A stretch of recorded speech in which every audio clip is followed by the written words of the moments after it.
Thank you, everyone who is here. If you know anyone who is interested in attending but isn't able to actually be here live, we will have a recording of this available later. So feel free to share that with others. My name is Rebecca. I'm the manager of adult services here at TCCL. I am joined by our panelists and Ellen Knoll, who is my assistant for the evening. She is the disembodied voice that you may hear occasionally. Do you want to say hi, Ellen? Ellen? I forgot how to unmute. Hello, everyone. That's Ellen. Take 5 has long been a staple of our adult summer reading program, and thankfully this year is no different. It does not quite look like it normally does because we have taken it into the virtual realm, but I think it is going to be awesome nonetheless. For those of you who don't know, our summer reading program actually kicked off on Monday, and in order to participate, you don't even have to come into the library physically at all. You can register through our website, read your 3 books and log those online, and then you'll be entered into a drawing for several awesome prizes, including 3 brand new Kindle Fires and some $50 Amazon gift cards. So I am going to go ahead and put the link in the chat where you would need to go to register if you haven't yet. It's very easy. They just need a few pieces of identifying information, and then you're good to start reading your 3 books. Let's see. So if you've never attended one of these Take 5 programs, I did want to take a moment to tell you a little bit about the format. We have 5 wonderful speakers here tonight, and each of them is going to talk about 5 books that were particularly meaningful to them. And the twist is they only have 5 minutes to talk about all 5 books. And we have a slideshow that is set to auto advance every 60 seconds. So it can get a little high octane as they're trying to get in everything they want to say about their books within the 5-minute limit. The theme this year is many voices. Our speakers come from a range of different backgrounds and life experiences. The books we're talking about tonight are on diverse topics from diverse writers and perspectives. And it is our hope that you will find some new books to add to your to-be-read list. And I did want to say we put together a list of all the titles that we're talking about tonight that link directly to our catalog. So if any of those interest you, you can just put them on hold and pick them up via curbside. And some of them are available in digital format too. So I will send out a link to that list of the titles to your emails at the end of this program. And if you have any questions for our speakers that pop up throughout the program, there is a Q&A button at the bottom of your screen, and we will have 10 minutes at the end of the program to go over your questions and hear from the speakers. So I am now going to share my screen so that you can all see the PowerPoint.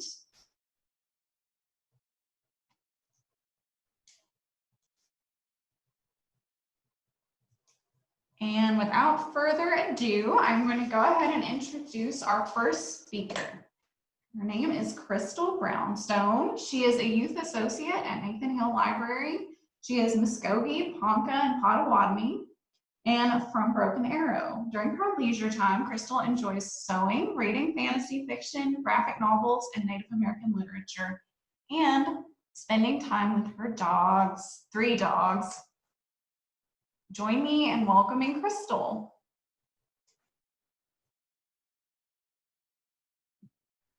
All right, hello everyone. Okay, are we going to get this started?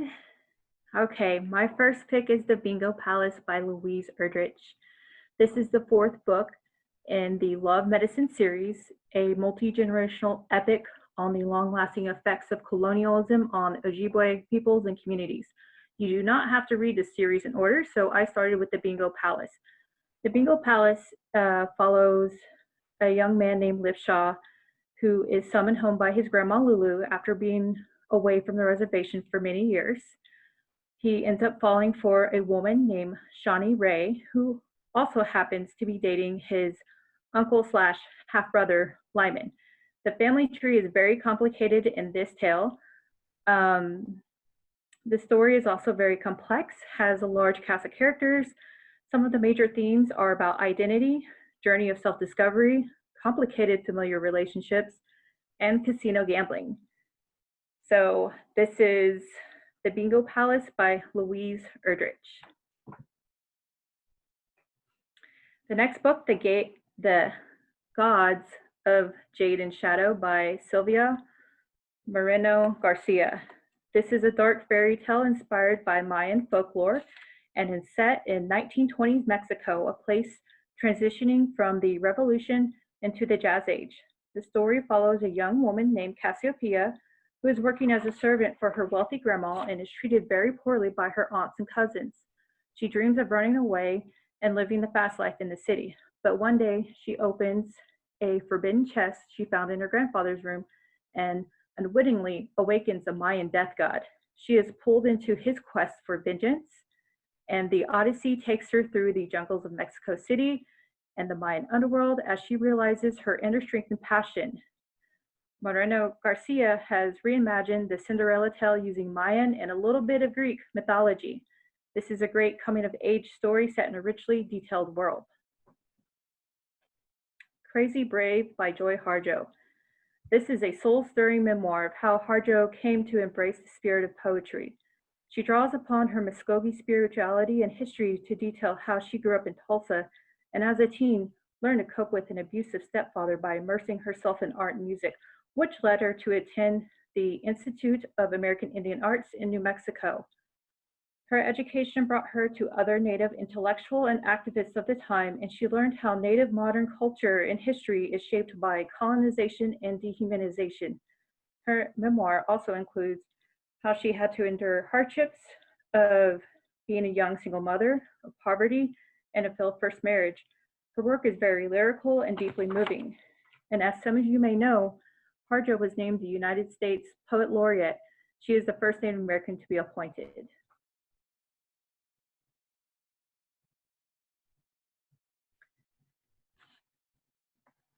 Finished pretty early on that one. Mongrels by Stephen Graham Jones. Jones is a Blackfoot native who has written novels and short story collections in the horror genre, but dabbles in other genres like crime fiction and fantasy. In this novel, the story follows an unnamed boy and his auntie and uncle, who are his adoptive parents and also werewolves, as they move place to place across the American South taking low-paying jobs. His aunt and uncle try to tell him the rules of being a werewolf as they are anticipating his eventual transition. The book is written in an episodic style as the boy narrates his feelings of confusion and growing up strange. This is a coming-of-age tale that weaves werewolf lore and wrong side of the tracks tropes. The tone is violent and gruesome as some scenes are written in very vivid, bloody, gory detail. This is Mongrels by Stephen Graham Jones. And lastly, I have Trickster, Native American Tales, a graphic collection. This is a graphic novel collection of 21 short stories. The stories are drawn from a variety of Native American folk tales and themes. The stories vary in tone and style, with more than 40 mostly Native storytellers and artists contributing to the collection. The trickster is a common theme across all types of folklore, but especially in different Native tribal traditions, and appears variously as rabbits, raccoon, coyotes, or in other guises. Some stories feature creatures explaining how things came to be, like islands or stars, or animals playing tricks on one another. These tales can be used to teach moral lessons and explain natural events. This collection is accessible and fun to share with children and adults. And that wraps up my Take 5 titles. Thank you. So quickly. Yeah, good job, Crystal. Those all sound really interesting. So I think we have a poll for the attendees. Based on the descriptions that Crystal gave, which of the books are you most excited to read? We'll give you a couple minutes to weigh in on that question. 13 of us, so.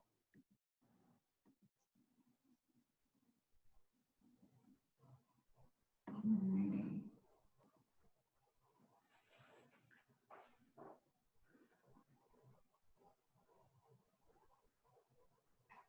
92% have voted.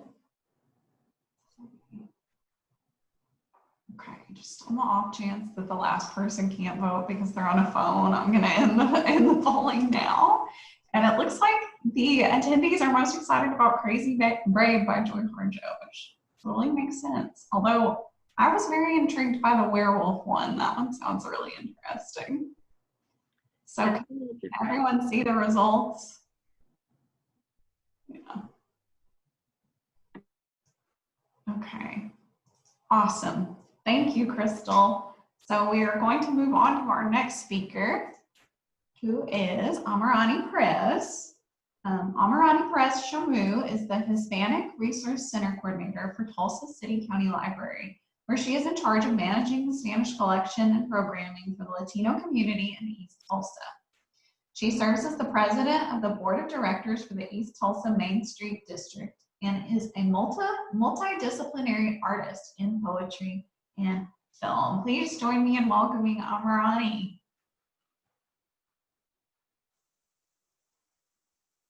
Thank you.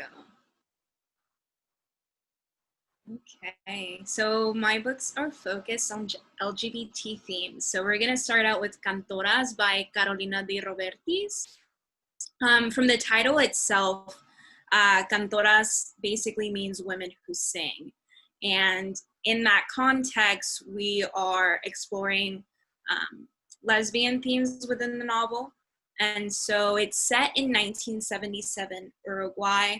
The military government has basically crushed political dissent, and the citizens are being tortured, they're being kidnapped, and of course with that comes the fear and the danger of being gay in this society. And so we are centered on 5 characters: Romina, Flaca, Anita, La Venus, Paz, and Malena. So there are 5 cantoras. And in that sense of, just as being like a singer, you're also very out. This is the language that they sort of derive to identify themselves in their sexuality. And together, they're basically living on an isolated island called Cabo Polonio, which becomes their sanctuary. Throughout the entire novel, we follow them for about 35 years. Their lives move back and forth. Sometimes they're together, other characters are introduced, and they're basically fighting to live their authentic lives in Uruguay before, just as the resistance continues to grow. It shows a lot how tyranny, even in its oppressive state, can still allow you to live your life fully. And in the fearlessness of all of the 5 characters, you find courage. And so, yes, that is Cantoras by Carolina de Robertis. And then we have Juliet Takes a Breath by Gabby Rivera. This book stars Juliet, who is a Puerto Rican lesbian. She's basically failed to come out to her parents, but she's driven by this book that she read called Raging Flower by Harlow Brisbane. She comes out to her parents right before she leaves for an internship in Portland that she's acquired with Harlow. And as she's excited to learn about all of these incredible things like radical feminism, women's rights, she's also going to be leaving her girlfriend, Leigh, which is another relationship that is very important within the book. And so as she travels to Portland, a lot of themes come into the novel, such as white privilege, sort of like racism. She's traveling in a lot of white feminism is the sense of it. And then we have A Cup of Water Under My Bed by Daisy Hernandez. Daisy Hernandez is a journalist. It's a 2014 memoir about a bisexual Colombian-Cuban author. And so in it, we explore a lot of race, money, sexuality, love, and family. She's describing what it was like to grow up in a household of immigrants where things like sexuality wasn't discussed. And it's also a part of being assimilated into society, how language, her, especially as a writer, how language for her English, she feels so much more comfortable in it, but it's almost a sense of guilt. And especially it explores a lot of her relationship with her parents who were very religious. But then again, there's also the cultural aspects of mysticism that are inside of that. And then we have We the Animals by Justin Torres. This one's a little harder to read. It was a 2011 book, and it tells the story of three brothers living in New York. The youngest brother, who is the narrator, is he's our center. He opens up the book. Pops is their father. He's basically very abusive to them and also to the mother. And our narrator is also struggling with his sexuality. The book and the title in itself, We the Animals, talks about how they grew up in a very disruptive household. The mother was being abused, of course. And so he's having all of these experiences. It's a coming of age novel. And throughout it, it's also about culture. He's Puerto Rican, but he's also white. And so there's this disbalance in his life of not being sure where to fit in. And then we have Aristotle and Dante Discover the Secrets of the Universe by Benjamin Saenz. So this one is about two young Mexican-American boys. It's a 2012 coming-of-age story. We start out with 15-year-old Ari, whose father is a Vietnam veteran. He doesn't talk very much, but one day at the pool, he meets Dante, who is very open. He is very warm, and immediately Ari and Dante become really great friends. As the relationship sort of develops, Dante comes out to Ari, and basically Ari isn't sure what to do with that. There's an instance where Dante is put in danger, and Ari rescues him. And throughout that, we're exploring a lot of family culture and that trauma of how, as we're growing up, we're also exploring how to deal with our own world. And there's also a lot of LGBT themes in that one. So yeah, those are my books for Take 5. Thank you. So we do have another poll. So please participate and let us know which Pomerani's choices you're most excited about.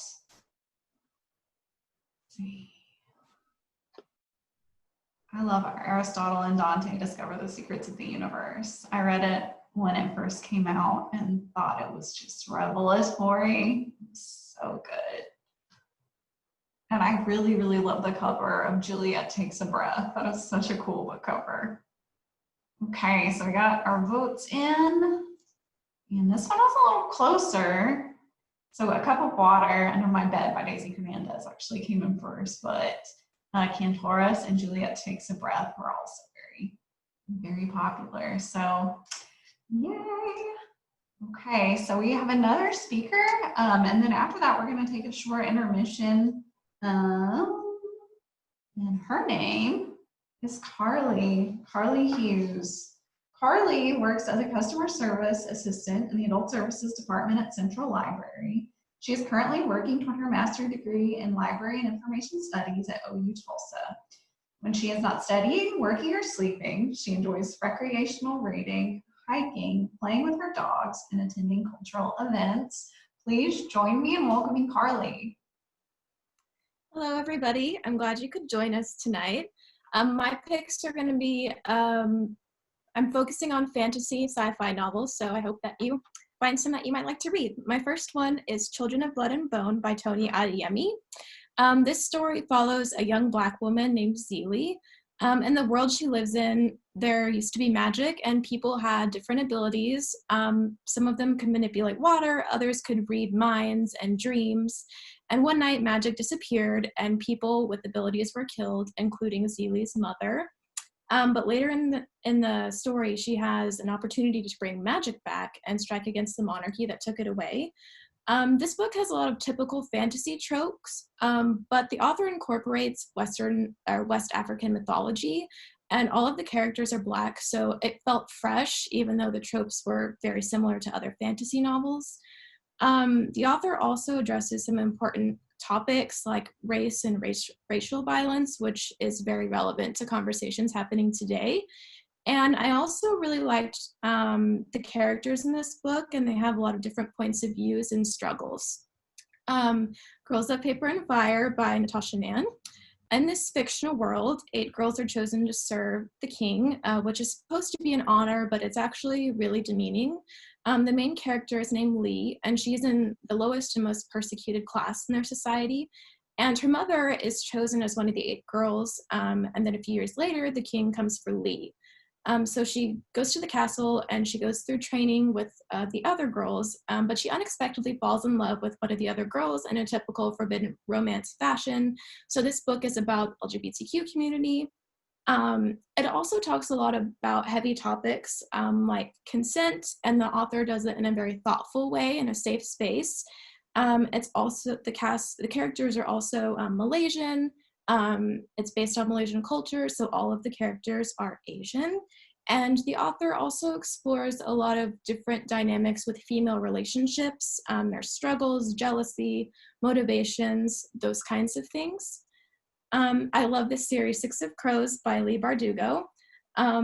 This takes place in the Grisha universe, if any of you have ever read her other series. But in this book, the main character, Kaz Brecker, he's a criminal prodigy known for conducting heists. And he and his crew of 6 others carry out these heists together. And each member brings different skills to the group. And a big turn of events, his crew ends up being the one thing that stands between the destruction of the people and the people in power.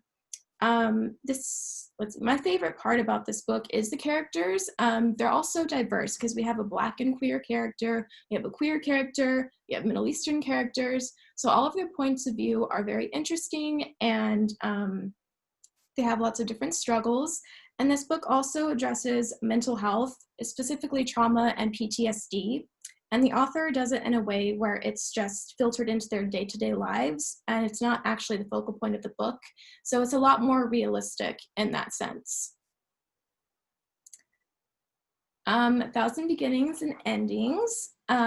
This book is a collection of short stories, so there's a lot of different authors. Some of the authors include Melissa De La Cruz and Aisha Saeed, who have written popular young adult books.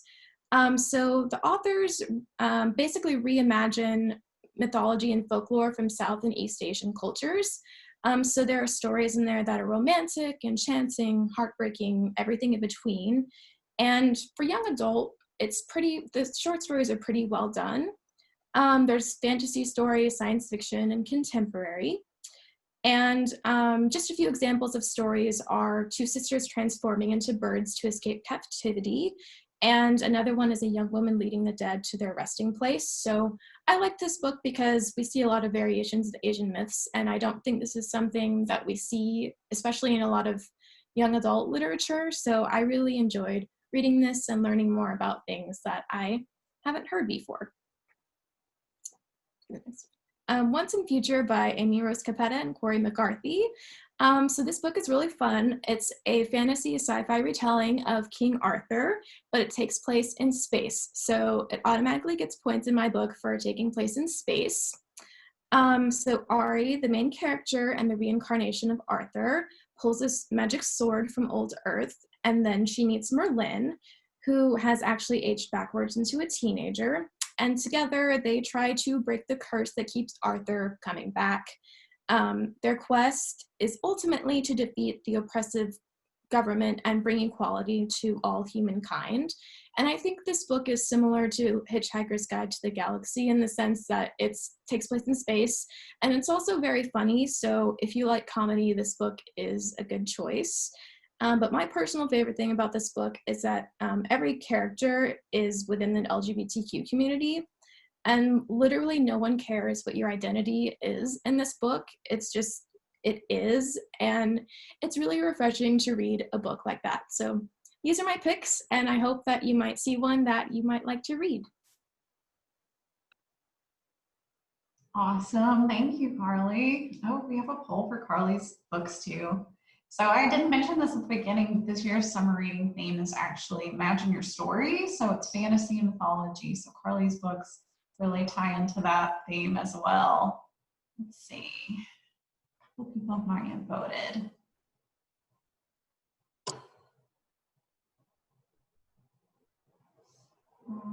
Really, those picks really got me thinking about YA. I used to read YA novels obsessively and have taken like a year's long break. So I need to look into that again. Okay, so everybody voted, and it looks like our top pick, and it's a close one. It was 1,000 Beginnings and Endings. So yeah, thank you, Carly. All right, so we're gonna do an intermission, and this is actually an active intermission. I'm gonna open up the chat for some discussion questions, and Ellen, my assistant, and the panelists, I hope will help facilitate this discussion within the chat. We'll see how this works. The first time we've ever done a virtual Take 5, and therefore a virtual activity. I don't know how effective it will be, but we'll find out. So, intermission. We have a poll to start with. We love polls here. Which role would you fill in a fantasy adventuring party? So if you were in a fantasy landscape and you had to be a healer, a rogue, a warrior, a wizard, or a paladin, who do you think you would be? Healer heals stuff. Rogue steals stuff. It's almost like a poem. Paladin protects stuff.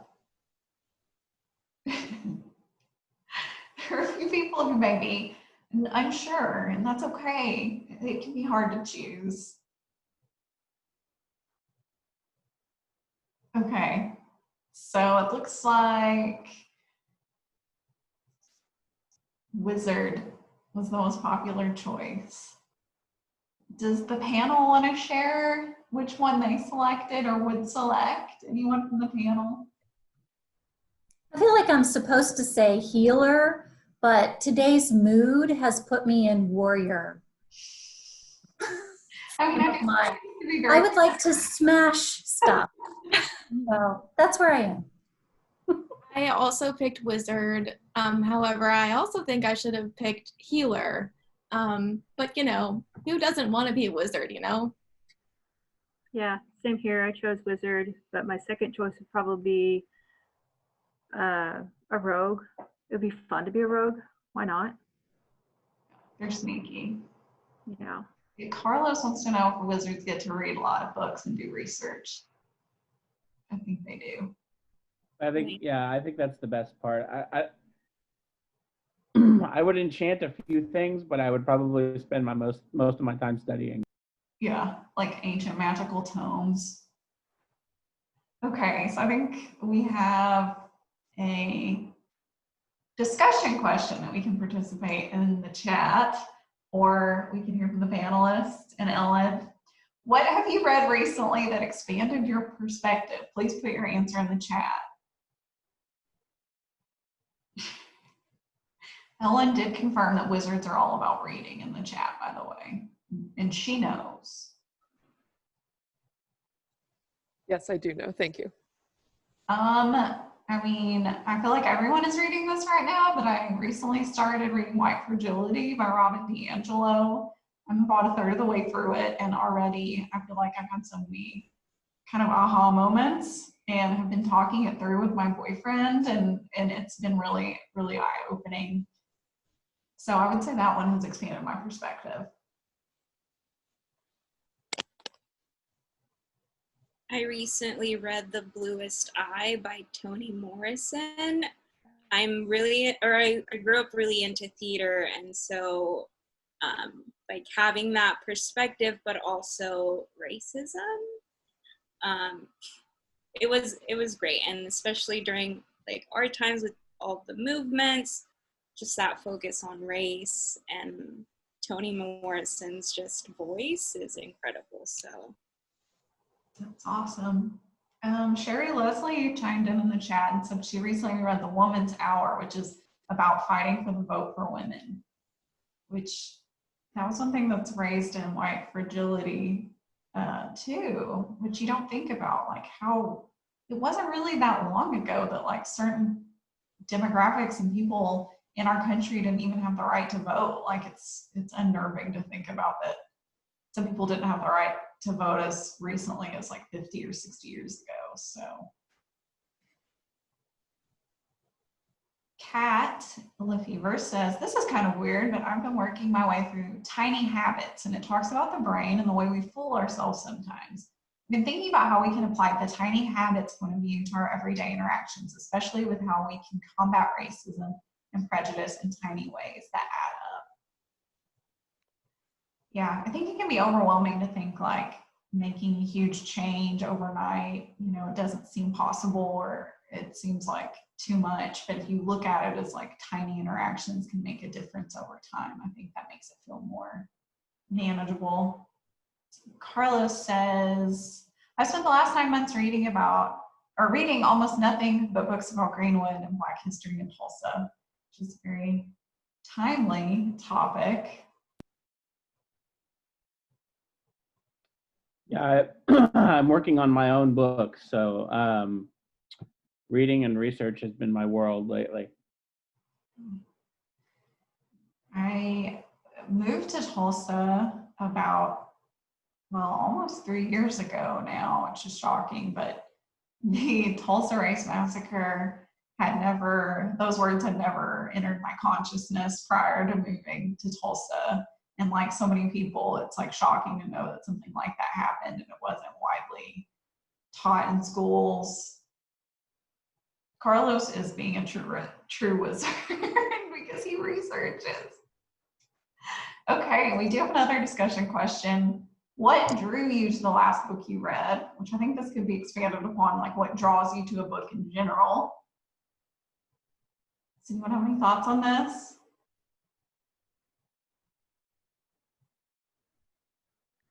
So one book that I've read recently that I was drawn to is The Starless Sea by Erin Morgenstern.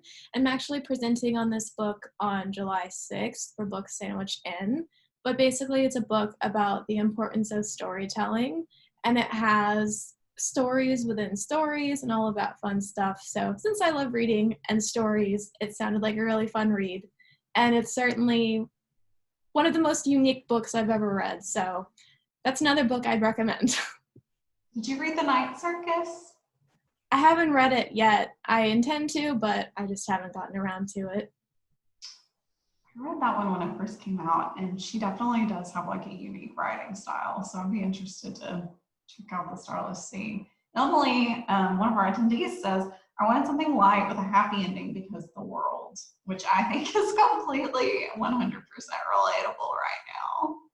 I've been like binging romance novels. Kat says, something I'm reluctant to admit in this forum, well, anyway, I read a lot of smut, mostly for escapism, but a lot of it also has underlying themes of acceptance of others. Hey, there is no shame in reading smut. Never apologize for your reading taste, right? Yeah. I tend to be drawn to covers. I love a good book cover. I think it's one of the coolest thing, you know, when you see a book cover that just sort of draws you in. And I'm also very susceptible to the blurbs, and I know Nancy Pearl talks about that there are people who are what she calls blurb whores that will blurb anything. Like there are authors who will put their name on anything, but not many. And so if I see an author I love who's like writing something about a book on the front of it, that interests me right away. So. Let's see, Sue Ann says recommendation from my aunt. I feel like aunts often have good recommendations. That's what you heard of the last book she read. Ellen says, I read Girl Gone Viral by Alicia Ray and loved it. I read it because it was recommended by someone whose taste I trust. Please now trust my taste and try it out if you like rom-coms, which I do, so I will. And Carlos says, I follow a lot of graphic novel writers and genre authors on Twitter, So whatever that community is talking about and loving, especially Hugo Awards and Tor Books folks.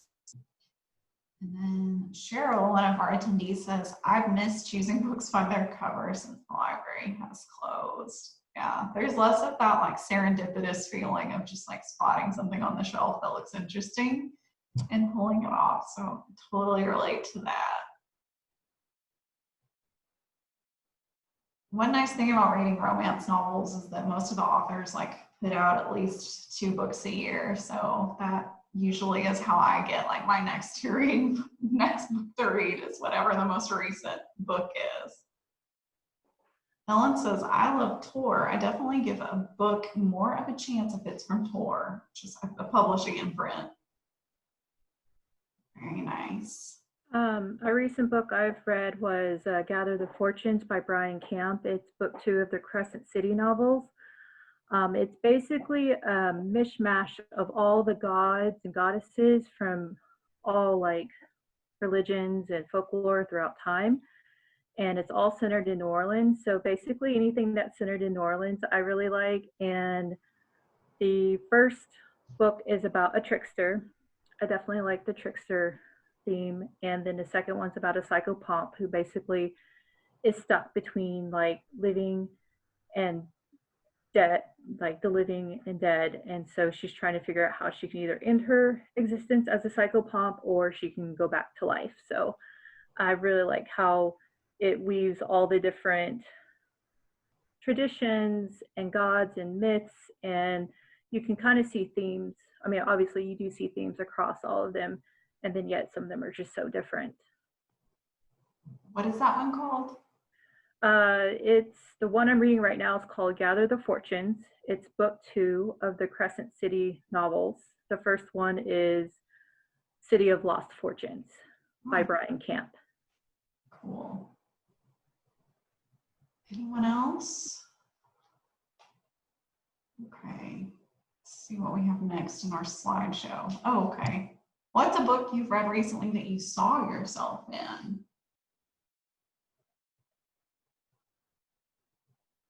It's a toughie.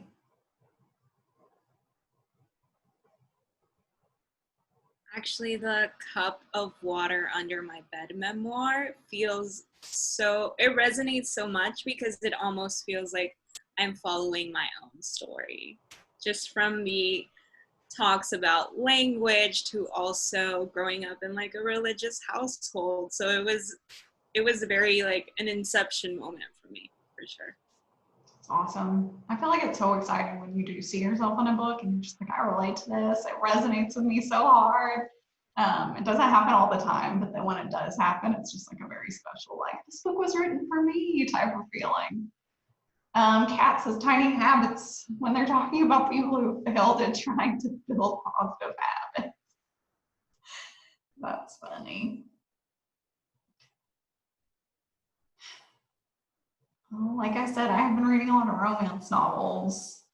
I'm trying to think if I like relate to the characters in some special way, but I really don't think it's that deep.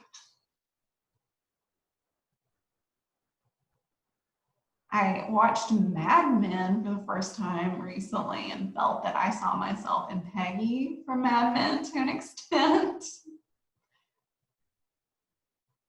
She's a great character. I love Peggy. She's not perfect, but I like watching her evolve over the course of the show. Carlos says, one of the books I'll be talking about in a sec, Binti, even though she's a woman, I felt a lot of kinship relating to her being the first of her race to be accepted to university and navigating a new world, but trying to persevere and honor her race. That's awesome.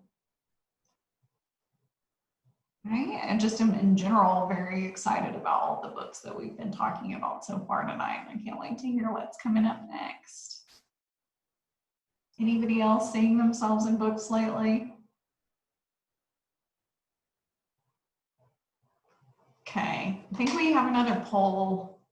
Yeah. Oh, Ellen says, I recently read Tell Me How You Really Feel by Amina May Safi. It was one of the first times I really saw myself in a romance.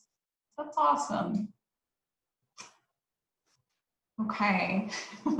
This one, Ellen and I it's been a long time coming up with the options for. So Star Wars or Star Trek, but you also have the option to say neither, indifferent, and this is a false dichotomy. You can enjoy both equally and for different reasons. Don't ask us what the difference between neither and indifferent is. Maybe neither is like you definitely don't like either, whereas indifferent is you just don't care.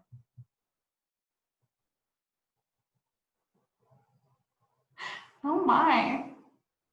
Can you all see the results as they come in, or is that just me? No, okay. I'm shocked, a little bit shocked. That Star Trek, did I get any votes? So Star Wars and this is a false dichotomy were the top two, which I think is fair. Should anyone want to speak on this important topic? I'm just surprised that Star Trek didn't get any votes. I know, it makes me a little sad. I guess if you support the false dichotomy, you're also kind of supporting Star Trek, so they're not completely alone. Right. Yeah. Although if I'm being honest, I would have, if I could vote, I would have said Star Wars. Just love those wars. Okay. I am loving the new stuff that CBS is doing. So Star Trek Discovery and then the Picard series, I think are both really, really excellent. That's awesome. Has anyone seen The Mandalorian? Yes. That was so good. And not just the child. There were lots of good elements to The Mandalorian. There was a spirited discussion about polynerdism in the chat. Yes. You do not have to limit yourself to one fandom. We can all dabble in multiple different fandoms and enjoy them all. Okay, so I think that was the end of the intermission chat. Would you all like a break to like run to the restroom or grab a snack? Or are we ready to forge on? Raise your hand if you want to just keep going. Okay, nobody raised their hand, so one person, no, everybody raised their hand. Okay, so we're gonna keep going. We can do this. See what we got next. Carlos Moreno. Okay, I am very excited. He is our only non-library panelist tonight, which makes him that much more special. Carlos works in the marketing and communications department at CAP Tulsa, whose mission is to help young children in lower income families grow up and achieve economic success. Carlos has recently graduated with a master's degree in public administration from OU Tulsa. He volunteers locally for Code for America and is the author of an upcoming book, The Victory of Greenwood. So please join me in welcoming Carlos. Well, thanks for having me, guys. Speaking of fandoms, I am a huge fan of Steven Universe. If you're not familiar with Steven Universe, it's a series that was created by Rebecca Sugar. She was the storyboard artist for Adventure Time. So if you are a fan of Adventure Time and really super awesome cartoons, you will love Steven Universe. It is just so fun, and all the characters are just on this sort of self-exploratory type of mode. And the series is all about love and friendship and how those are expressed. This particular book, as you can see by the spine, almost looks like a golden book. So it kind of takes you back to your childhood. And it's just a really cute book about one of the episodes in the series called The Answer. And it's the story of these two characters who are gems, Ruby and Sapphire, and they it's just about their relationship and their journey together. The next book is first in a graphic novel series called Amulet by Kazu Kibuishi. He's from Japan and he went to the University of Santa Barbara. So I'm from the West Coast as well, so I felt a kind of, yay, West Coast, picking up his books. In this book, Emily discovers a magical amulet in her great-grandfather's house, and she gets kidnapped by a monster. And in true to Disney form, her father passes away. That's one of the first things that happens in the book. But the amulet speaks to her and tells her about her future fate. And there are elves and talking animals and walking robot castles and dirigibles and a bunny named Misket. So it's a really exciting and awesome series to get involved in. The next book is by Dr. Nnedi Okorafor. She has written for Black Panther. She's written for a lot of Marvel comic series, and she's got her own series of short stories and novellas. This one is a compilation of 3 of her novellas, and it's called Binti. And it is about a girl named Binti. She is the first of her species to be accepted into Uzma University, which is the best university in the galaxy. So she's very intimidated. She has to navigate literally this new world, and also sort of keep her, the traditions of her species sort of close to her heart as she literally navigates this new world. My favorite character in the book is a squid named Okwu. So I hope you love Binti and Okwu just as much as I do. It was a very exciting read. The next book is by another doctor, Dr. Malka Older. She has a PhD in disaster response, and she has a very long career in humanitarian crisis and crisis response work. But this book is a bit political, and it also sort of pulls on some cyberpunk themes. So if you're familiar with like The Matrix, the work of William Gibson, it's got a lot of that in it, but it's also got a lot of sort of 1984 type of themes in it. The plot is that there's one search engine and social media platform that has taken over everything, and it's called Information. And so there's about to be an election, and there are only 2 political parties left on Earth. One is the Corporate Coalition Party, and the other is the Supermajority, and so they're going to fight. So it's it's a fiction, but it's very timely. And then the last book is nonfiction. It's Black Fortunes by Shamari Wills. He's a journalist. He's an Emmy Award winner. He's written for Ebony and CNN. And in this book, he really talks about the first 6 African Americans who achieve the status of millionaire after Reconstruction. And one of the historic figures that Shamari Wills profiles in this book is Tulsa's own O.W. Gurley, who you may recognize as one of the founders of Greenwood. So it's a story of American history, but it's also a story of Tulsa's history. And it really brings kind of a perspective on American history that I guarantee you've never read before. It was a really eye-opening book for me, and I just really love it. Awesome. Wow, I really like how like eclectic your picks are. There's something from like all different types of genres there. Thank you, Carlos. And we have another poll for you. It's going to be hard to choose. So which of Carlos's books are you most excited to read first? Yes, now that I know I'm the only one who can see the votes coming in, I'm drunk with power. Let's see. So, looks like the number 1 choice was Black Fortunes, the story of the first 6 African Americans who escaped slavery and became millionaires, which was a very compelling description, I have to admit. Let's see. Nobody picked the answer. That's sad. I love Adventure Time. I've not watched Steven Universe, but I'm a big fan of Adventure Time. Okay. Alrighty. So we have one more speaker left. The last, but certainly not least, Rebecca Howard.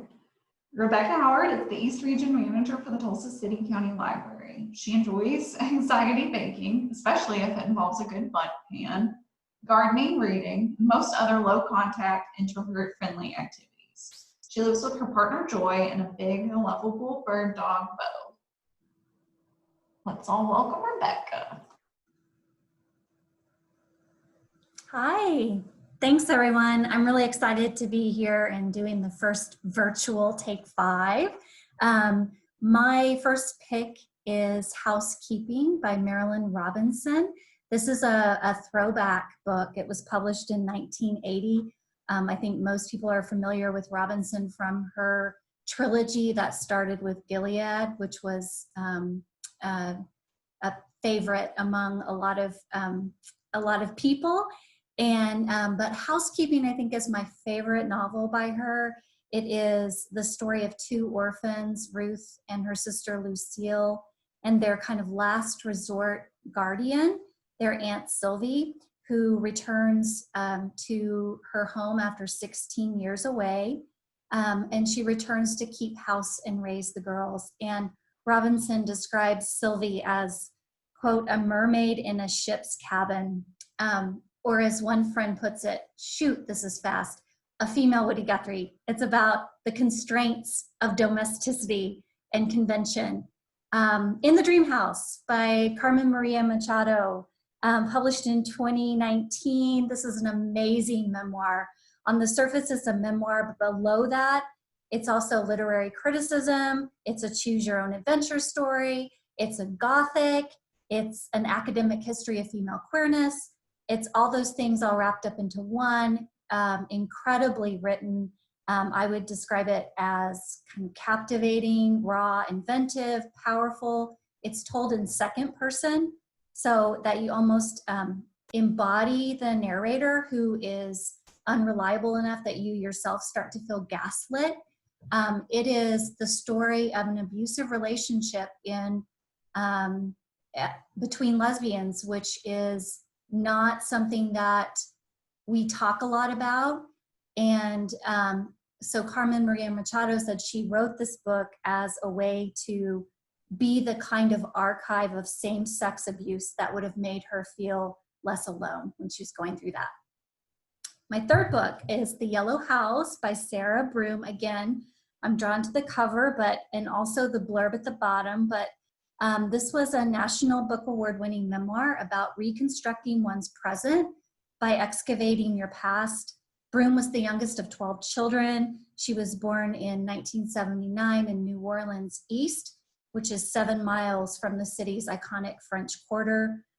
This is really two memoirs. It's the memoir of her family, but it's also the history of a New Orleans that most people don't see, and that really carries the myth of the New Orleans that most tourists see. So she's gone back in time to sort of investigate and to kind of rebuild her history and her stake in that piece of New Orleans. The Dutch House by Anne Patchett. So Anne Patchett is an amazing storyteller, but this too was sort of a dark fairy tale. It's about two siblings, Danny and Maeve Conroy. They're 10 and 3 when their mother leaves to devote her life to the poor in India. And the Dutch House sort of is representing the house sort of as longing. And it's told in the first person by Danny as an adult. The novel almost feels like it's nostalgia obsessed. Many episodes in the novel are the two siblings sort of sitting outside the house as adults after they've been sort of kicked out by the evil stepmother. So again, like sort of like those fairy tale tropes there. You know, it's about being sort of trapped in the past and what you have to do to move beyond that and move beyond kind of holding on to that grief. And then The Turner House by Angela Flournoy. I love this novel. It's a great companion to The Warmth of Other Suns by Isabel Wilkerson. The Turner House is a fictional, kind of a fictional counterpart to that, about a family. It spans 50 years, a family who migrates from Arkansas to Detroit. It's also, again, like New Orleans, this is a history of Detroit. And so it spans sort of the mid-century of Motor City magic through the 1967 racial uprising, and then the economic collapse, 2008. This is, the family comes back. It begins in 2008.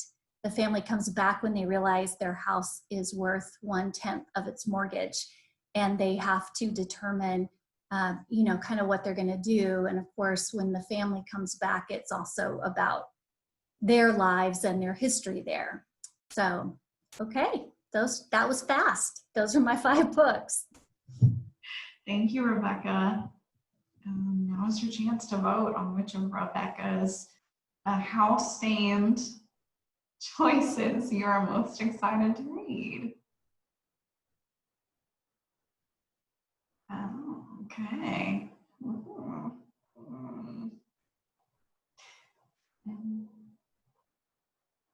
Gonna agree with the majority here that your description of In the Dream House was very compelling.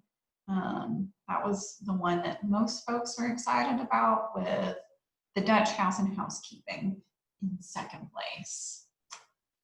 So that is actually the end of the talks themselves, but we reserve some time at the end in case any of our attendees have questions for our wonderful panelists. Thank you to all of you. This was very, very scintillating. Like, just hearing people talk about books they love is exciting. So thank you all for being enthusiastic presenters. Let's see. So Kat, one of our attendees, says, I would like to know which of each speaker's books was their favorite. Great question. We'll start with Amarat.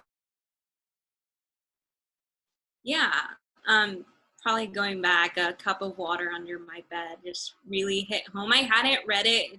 It had been on my to-read list, and especially for this event, but especially in how they navigated how taboo sexuality is in Hispanic families. I just really felt a lot of those things, and I saw myself a lot in that book. So definitely recommend that memoir.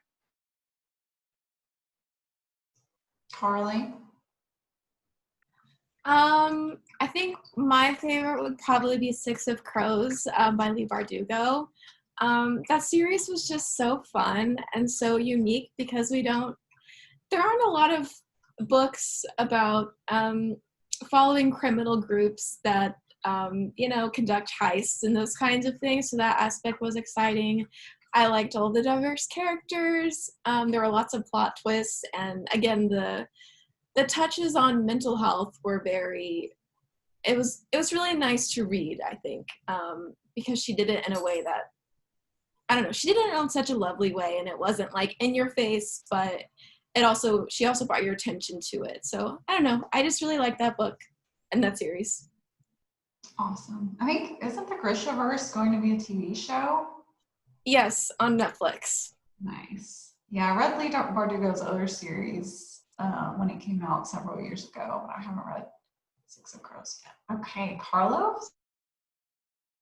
So last year I met somebody at the library and we just had a quick conversation. She was from Nigeria. And as soon as she mentioned she was from Nigeria, I brought up the Binti series, which I was reading at the time. And so she said, well, who's the author? Is the author Nigerian? And I said, yes, her name is Nnedi Okorafor. And she said, just based on her name, I can tell you exactly where the author's from, like the village.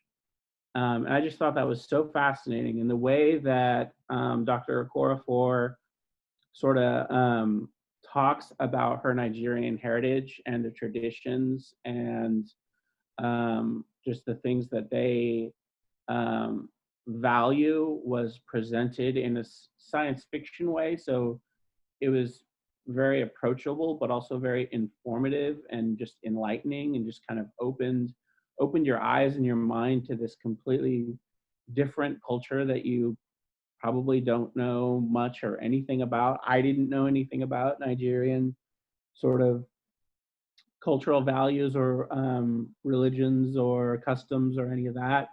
So it's just very educational and just told in a really awesome way. Awesome. Cool things happen at the library. Crystal?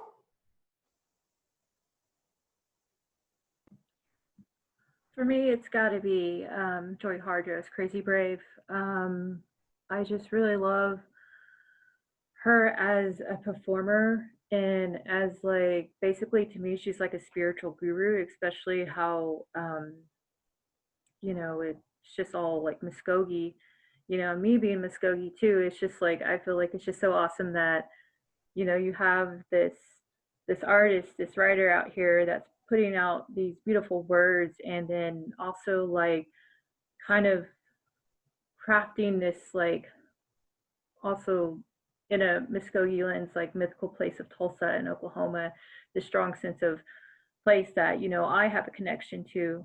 I'm from Broken Arrow, but also like I consider Tulsa my hometown as well.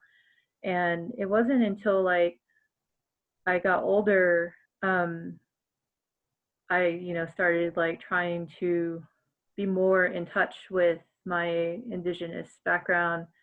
And I didn't know who Joy Harjo was growing up, but when I found out she was, and that she was from here, I started going into her works, and I finally, last few years, I got to see her perform, her poetry and her music, and she's just so captivating. I mean, she's just awesome. So. Gosh, it's so nice to hear like people reflecting about impactful books and authors. It makes me a little emotional. It's really nice. Rebecca? I like them all for different reasons. That's so hard. But I think probably the book that made the biggest impact on me of those 5 was In the Dream House, just because it was so unique and unapologetic. And I really appreciated that she was choosing to write, to create an archive for the future.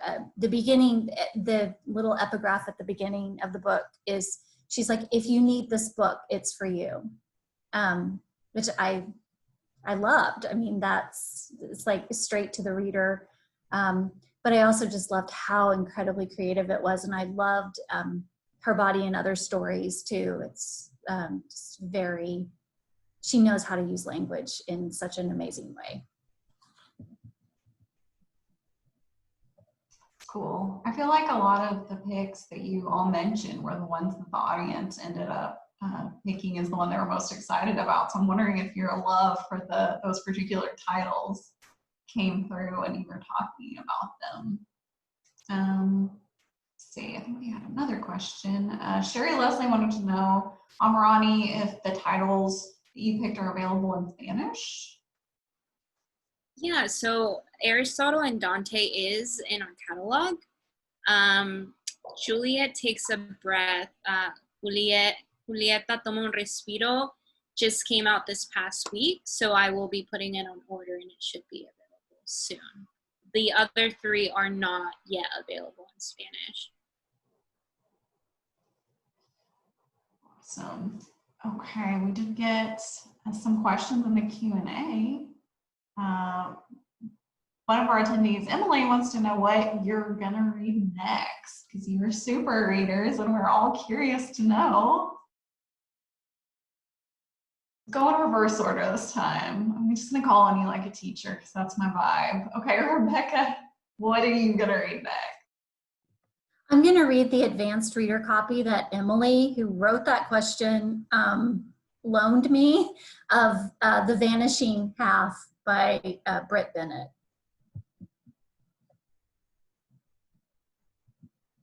Crystal.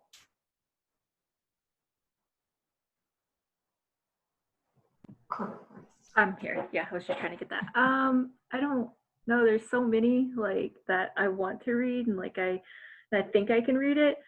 But The Starless Sea, that's one of them I want to read because I have read The Night Circus, and I'm excited about that one, especially when Carly was talking about that, and just like, ooh, I'm even more excited now. Another one is I don't know, like a lot of these. So, but probably Starless Sea, The Ninth House, Gideon the Ninth. So those are some other titles I'm looking at. Now Carlos is also checking out his bookshelf. Carlos? Yeah, I just got this, and I was looking at my bookshelf to see if I could see the title. I can't, but it's like this, it's a really old book. It's from like the 40s or 50s, and it's like this history of African Americans in Oklahoma, and it goes like all the way back to the 1500s. So I'll definitely be checking that out and reading the still yet unread huge pile of books that I have about Greenwood and Tulsa and Black history in Oklahoma. So just gonna keep on that train until I finish my book. Very wizardly of you. Carly? So my next book is going to be White Rage. I have it checked out. So I'm always excited to learn more about the history we're not taught in school. And another book that I have on my list that's coming up, I think it's A Very Large Expanse of Sea. I'm pretty sure that's what it's called. But it's a young adult book about a Muslim girl who living in America shortly after 9/11. I'm pretty sure that's what it's about. So those are my next reads. Pomerani. Yeah, I'm very excited to read In the Dream House, which Rebecca spoke about. And then I have been trying to read On Earth We're Briefly Gorgeous, which when our author Ingrid Contreras was here last year, she recommended it. And then also Rebecca did, I think she did a book club around it, and I have been trying to read it. It's about a Vietnamese American son writing a letter to his mother who is illiterate. And it is extremely beautiful, and I can't wait to read it.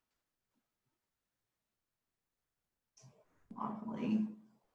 So I had a question that I kind of gave a sneak preview to some of the panelists.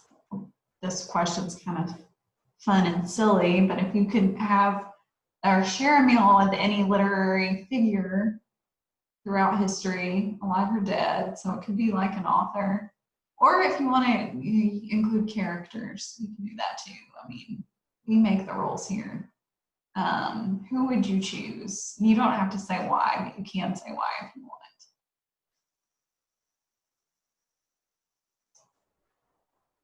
I'll give you a second to think about it because it's a very weighty question. Could you repeat the question? Yeah, if you could have dinner with any literary figure or character throughout history, alive or dead, or never alive, like a literary character, who would you pick?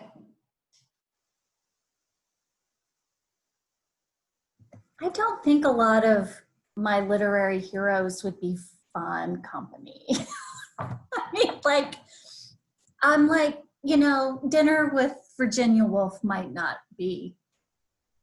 Maybe it would be. Maybe it would be a riot. I don't know. Just, I don't know. I'm gonna have to think of that. I was reading about Charlotte Bronte apparently was like an awful dinner guest. She like Emily Dickinson, she'd be like, yeah, I gotta go home. no thanks. Yeah. I think William Thackeray's daughter, she came to his house, Charlotte Bronte did, for dinner. And then his daughter wrote like this scathing thing about how boring she was and like she didn't talk and she wasn't interesting. And I was like, you're mean. Anyone else? I would probably have to pick Jane Austen because I mostly just want to hear her like subtly roast people, since that's what she does really well. She does that good job of that in her books. So I want to witness that in person.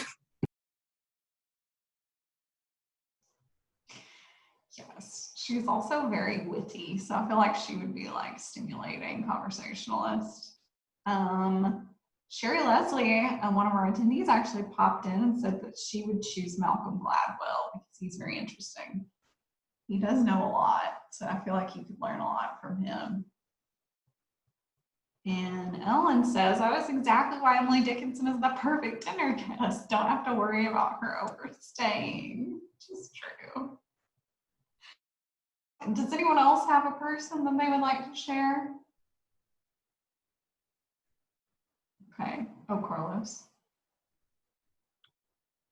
He's not a literary figure, but we're making our own rules, right? So the author and historian, Paco Ignacio Taibo, he's just like a walking encyclopedia of the history of Mexico. So I would really just want to like pick his brain for an evening.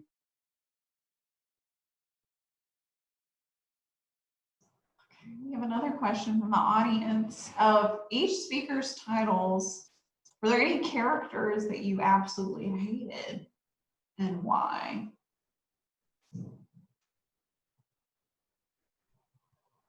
Really detestable characters in your stories.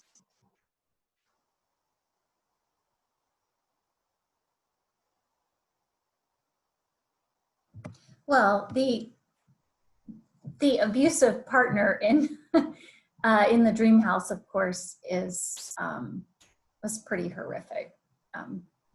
But that's not really a fictional character. That's a real person.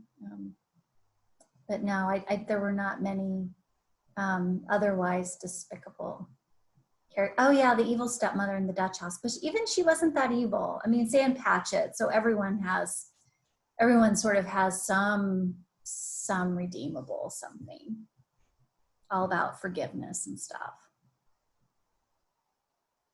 I would say the same with the dad in We the Animals. Paps is a terrible person, extremely abusive, manipulative, and just through the lens of the narrator, terrible character. And of course also not fictional, but yeah.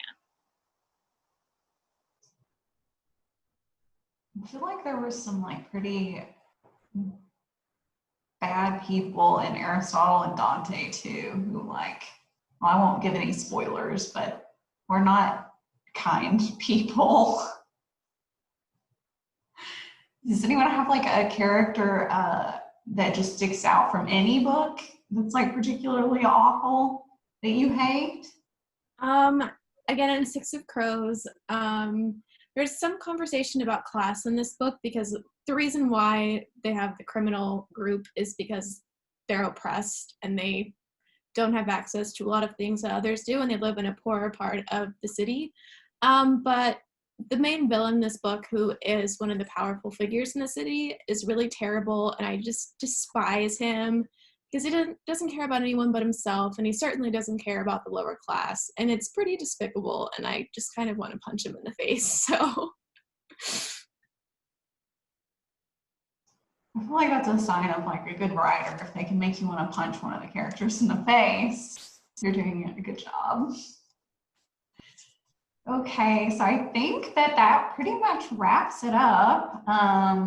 Ellen is going to put a link in the chat to our digital How We Do form. So if you want to leave any feedback about this event, please do so. And I will be emailing everyone who's here tonight with a link to that list of titles of all the titles we talked about. I'll send that to the panelists too, because maybe you want to put another panelist book on hold. But thank you all so much for both attending and then to the panelists for participating and making it such an interesting conversation. And I hope everyone has a lovely evening, and I will see you next time.